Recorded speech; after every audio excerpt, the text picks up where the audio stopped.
We're continuing on Shulchan Aruch Chaim, Hilchot Shabbat, Siman Shin Aleph. We're at the tail end of Seif Yud Aleph, where Ramah discusses wearing glasses on Shabbat, and the way he writes it is Mikol Makom Asur Laset Betik Shel Batei Naim Shkorin Brillen.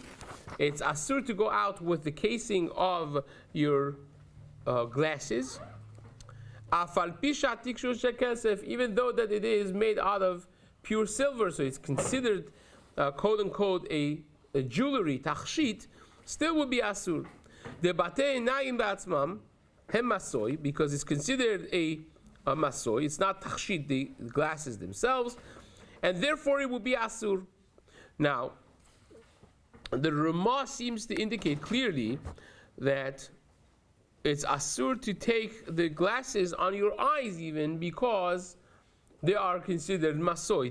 The glasses themselves are considered masoi. Now if you take a deep dive in Bet Yosef and pay attention to what he says, Bet Yosef, Maran seems to indicate that the problem is not the glasses, but rather the problem is the fact that you're carrying the glasses in their casing, which was chained around the neck. It was like a necklace, but instead of having a jewelry, it was this silver casing for the glasses. Now, the glasses that they had in yesteryear, there was not like the glasses we have with the handles and the two sides going behind the ears securing them, but they were just the two round pieces with a frame that was holding the glass, and they would kind of like you would open it and put it around the top of the nose, and that was what was holding it. It was not as sturdy. If you would run with it, walk with it, you may have come to fall, and hence you see the poskim were much more concerned about you taking them off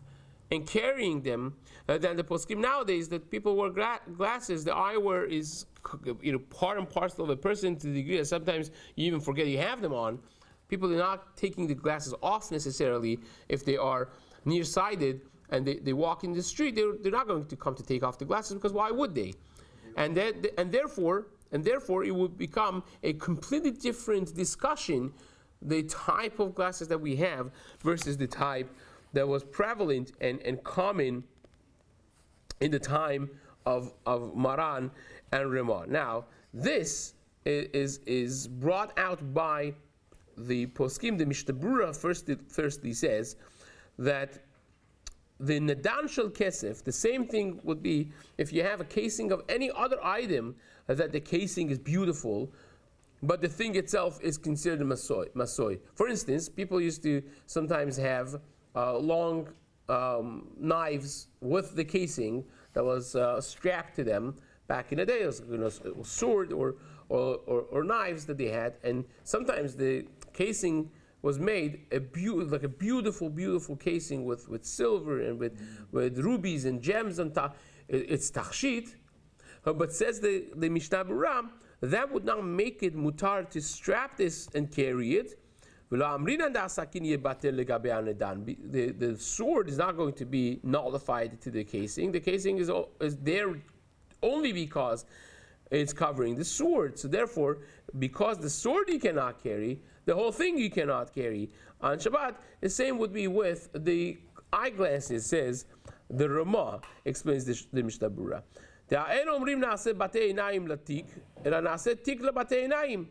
The casing of glasses is coming to serve the glasses. He makes this point now. It's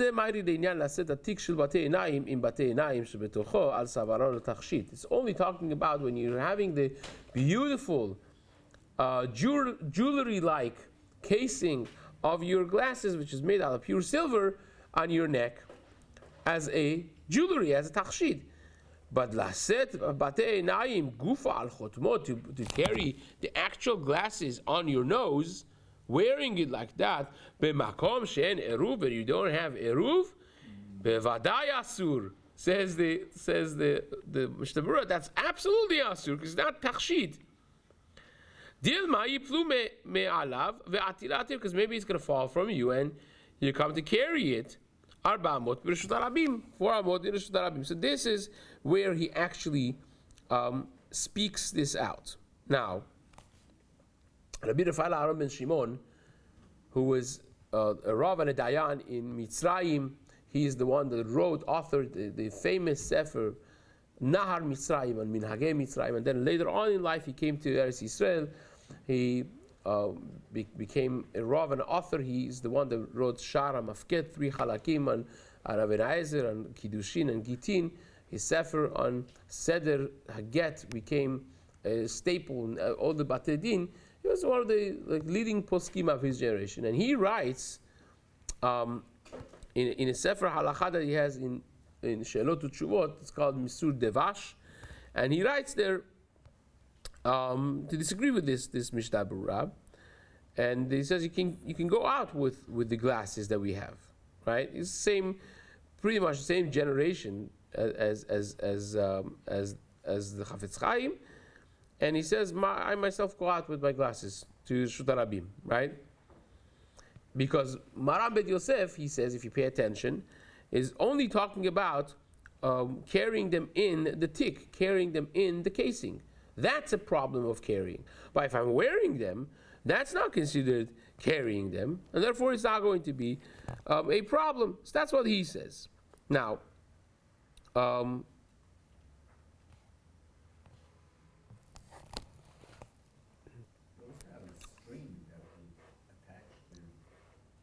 we're not. Yes, that would be part and parcel of it. Also, the chain or the string that was attached to it.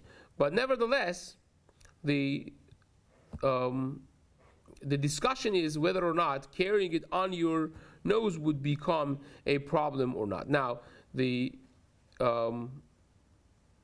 glasses that you have nowadays that people wear, and they're very careful not to fall, especially back in the day.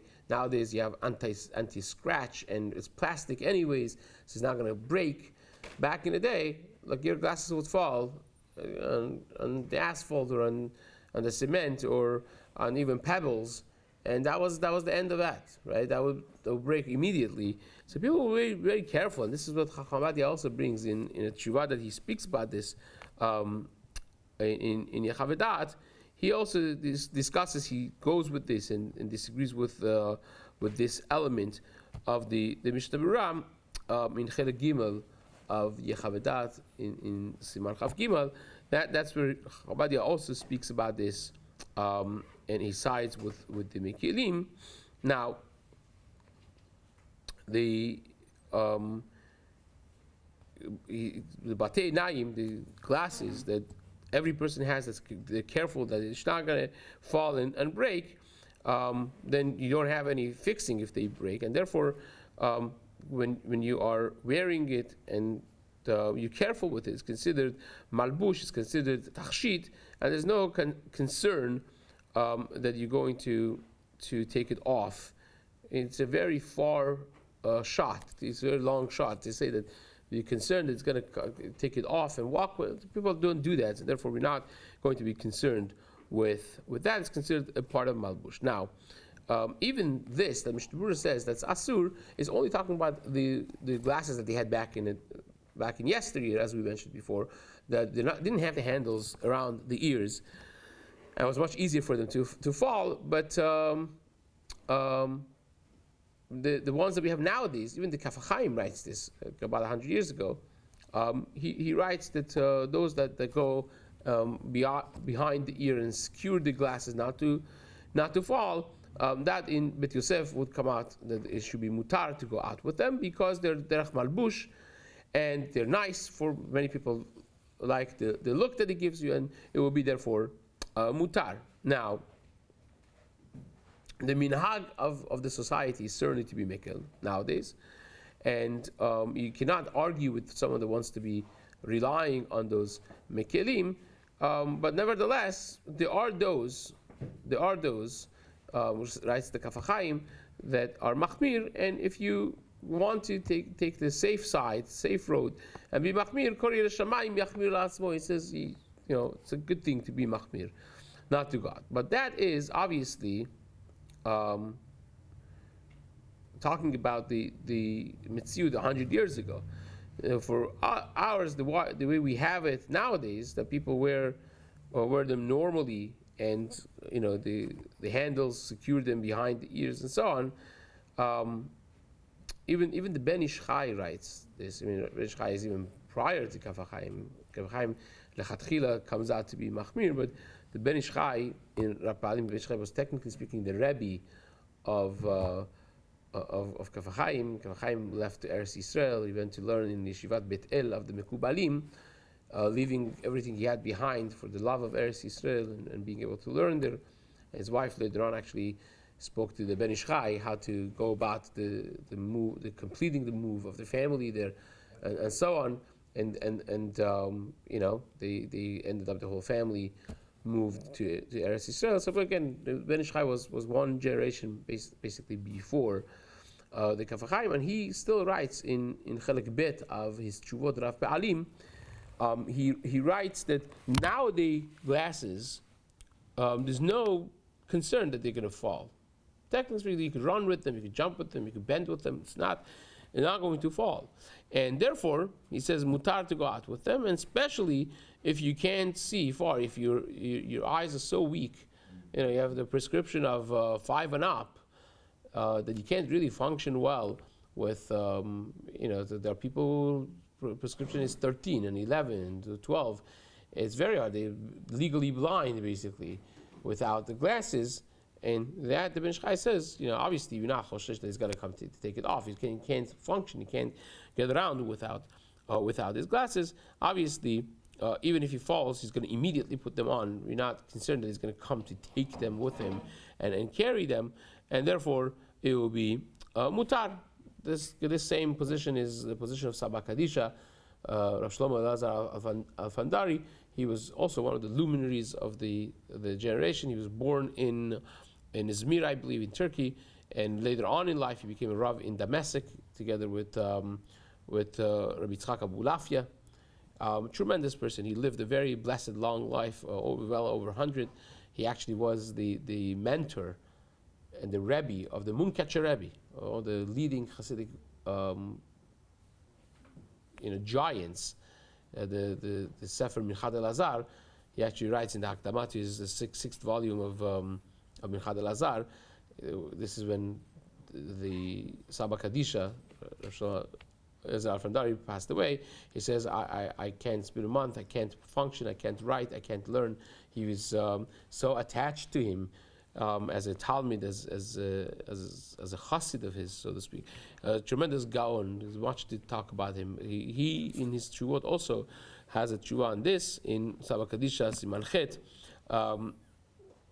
that comes out the same way that now this is mutar. No worries, we're not concerned. And Chacham Ovadia also in Livyat Chen, in his Sefer on Mishna Berura, disagrees with the Mishna Berura and brings this rate that we mentioned, and he also is Mekel, and he also says that Minhag is Pashut Lakel. Everyone walks with, no one is even Machmir on this, right? And so is the position of Rabbi Shaul, brought by his students, that the Minhag is to be Mekel, and that's the halacha. Again, Chacham Ovadia writes multiple times about this. His sons write about this, and that is really the minhag. Now, how about going out with reading glasses? You forgot your reading glasses at home. Now you're going to shul, and you want to read. Daven the tefillah, listen to Kriyat Torah. You can't see. I mean, you're not nearsighted. You're farsighted, or you're both. So you need glasses, reading glasses. So what do you do then?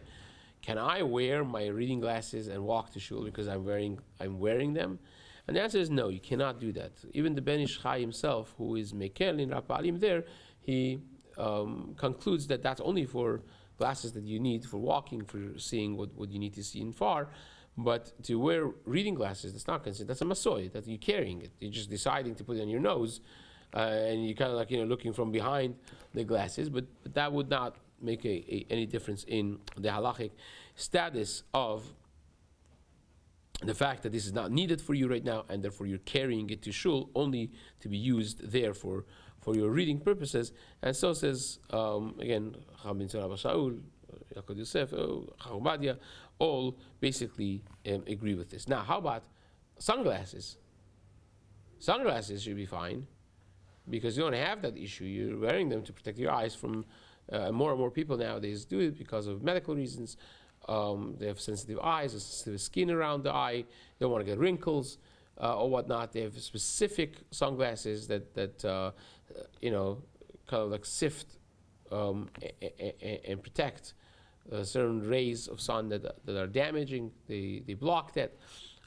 So is it mutar or is it asur? So one would definitely understand why it should be more mutar than reading glasses, because I need it for walking, and there's no real reason to take it off. But at the same time, also, you may see somebody, and some people consider it a little bit disrespectful to talk to someone else when you're not looking them in the eye, when you're wearing this like tinted glass. And so they take it off to converse, and then you may come to carry them. So what's the halacha? It's a good question, right? So the students of Chacham Ben Zion Rabbi Shaul write in Oretz Zion, Perek Chaf Gimal, that's mutar to go out with mishkafei shemesh, with sunglasses, in a place that has eruv, but not in a place that does not have eruv. So Rabbi Zion Rabbi Shaul apparently was more concerned and machmir not to wear sunglasses outside, right? And Yaakov Yosef, he writes that generally speaking, mekel, and those who are mekel, they have what to rely on. He's not too happy about it, but he says, especially in a place that has eruv, you could be mekel, you have what to rely on. So the Chatchila also should not do it either. So that's both Rabbi Shaul and Rabbi Tzchak Yosef. But those who need to wear it because of medical reasons, that their doctor said it's going to damage your eye because you have sensitive eye, or they just had a surgery, latex, whatever it is, and they have to wear something that darkens the bright daylight that they're going to be exposed to, that already, even the Kaf HaChaim acknowledges that that's fine, and there's no problem with it. Now, how about clip-ons?